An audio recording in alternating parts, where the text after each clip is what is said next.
ఓం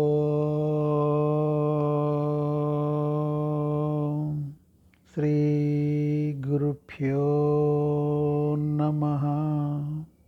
అందరికీ నమస్కారం. One disciple has asked his master like this: Master, is it true that whatsoever the master says or does is simply a device to transform the disciple? Then the master said like this: My dear, it is one of the most impossible things in the world to indicate and to explain the ultimate truth. The experience is beyond words. The difficulty is we have nothing else to communicate with, and words are only the means of communication. But the ultimate has to be said, it has to be pointed at. It is an intrinsic necessity of the experience itself. The moment you know it, at that very moment a great desire to share it arises too. They cannot be separate. A small story will help you in this regard. Gautama, the Buddha, became enlightened. He came to know the very essence of reality, not only to know but to experience, not only to know and experience, but he became it. And the first question that arose in his mind was, how am I going to express it? It is so vast, like the whole sky, and the words are so small.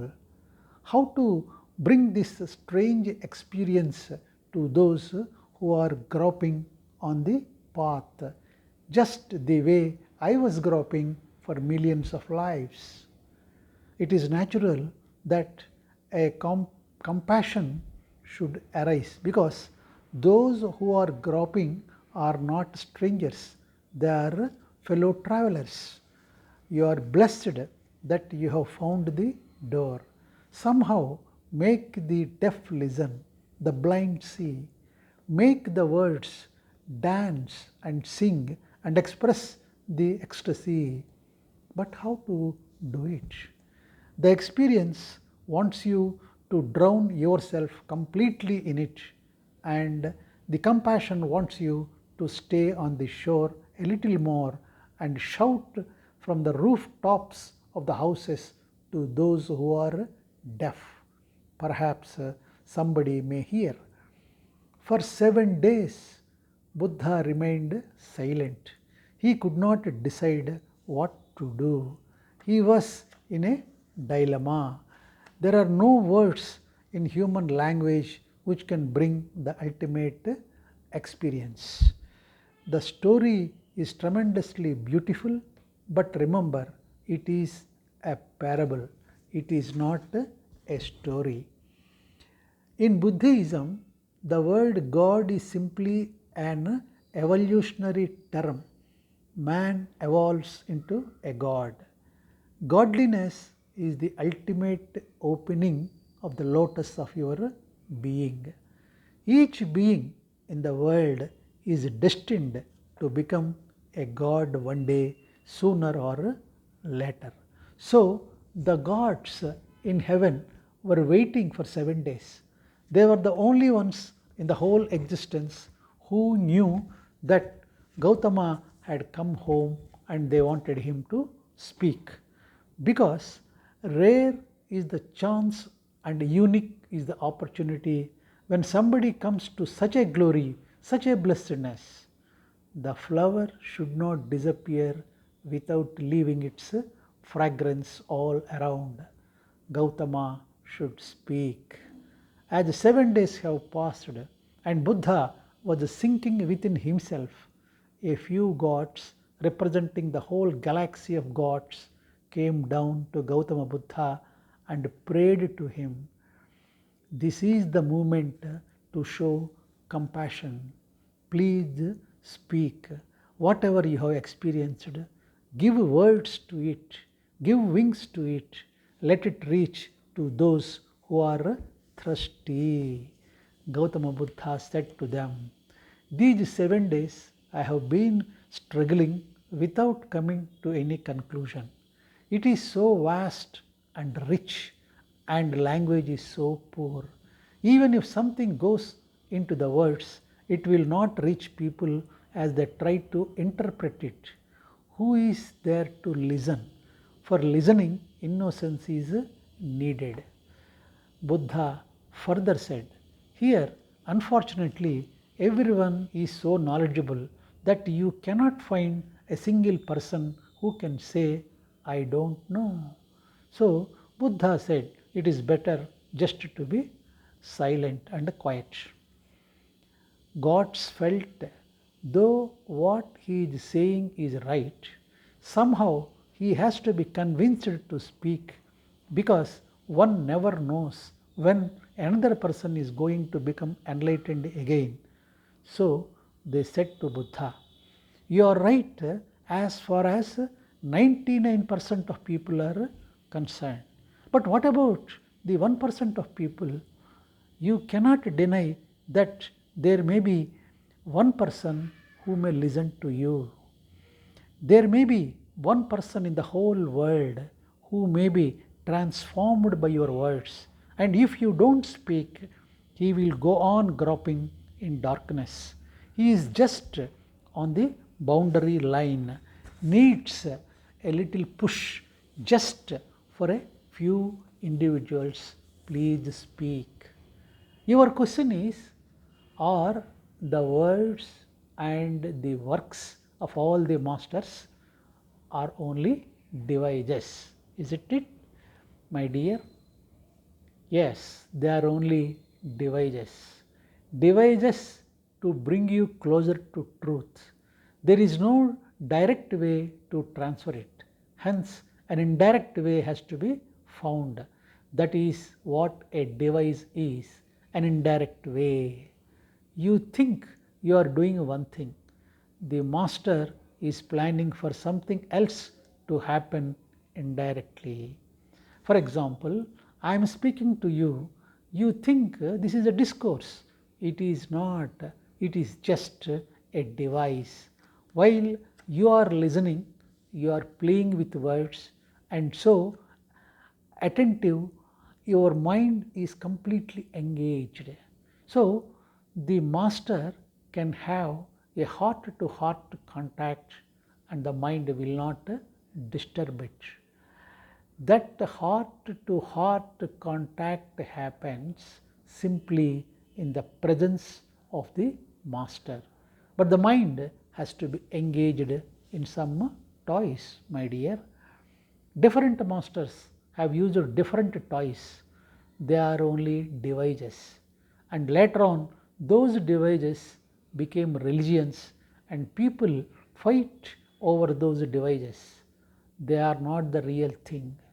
The real thing dies with the master, disappears with the master.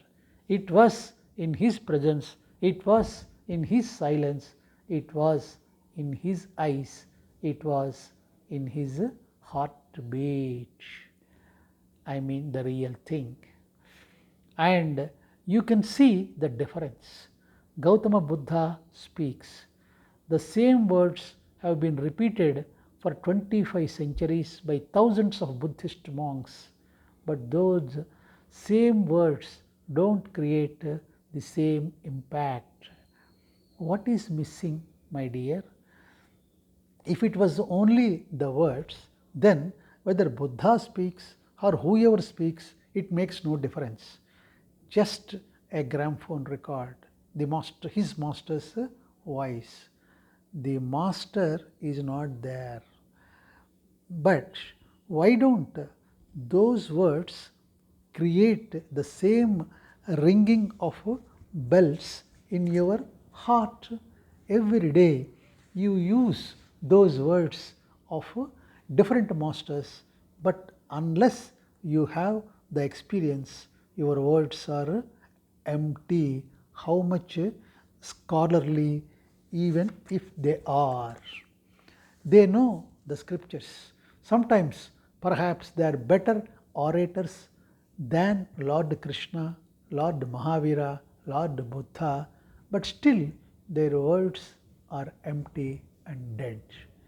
Words are same, but there is no fire, no warmth, as they are not coming from the heart.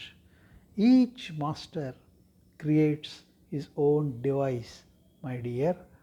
For example, one of the great Sufi masters, Jalaluddin Rumi, was not a man of words, but he knows how to dance. His discourse was that of dancing, and his disciples would dance, and a certain dancing which is called whirling, just standing on one spot and whirling. That dancing made him enlightened. That dancing made him enlightened because he whirled for 36 hours continuously non-stop till he fell down. But when he opened his eyes, he was a totally different man. Sufi followers of Jalaluddin Rumi who still go on whirling, but nothing happens. It was only a device. With Jalaluddin Rumi, it was alive. The man gave life to it. Whirling with Jalaluddin Rumi, they were all slowly becoming stars, circling in the sky, and with his grace, with his beauty, and with his experience radiating. Truth is infectious, and there is no antidote to it at. Yoga is a device, Tantra is a device, all are devices, but only in the hands of masters. Any device created by any master is to transform man's energy from the lowest chakras to reach the highest seventh chakra, that is Sahasrar, where one comes to know oneself as part of the universal being. Whether physical, psychological, verbal, any kind of device, the basic need is a living master. Without a living master, everything goes poisonous and dangerous. Only with a master is it possible not to fall into the darkness of the unconscious, but to rise into the superconscious, into the collective superconscious, into the cosmic super consciousness, my dear. The way is always very narrow. It is a razor's edge. You need someone who knows the way not only intellectually but existentially also, my dear, concluded the master. So, this is all about the device which masters use. Thank you.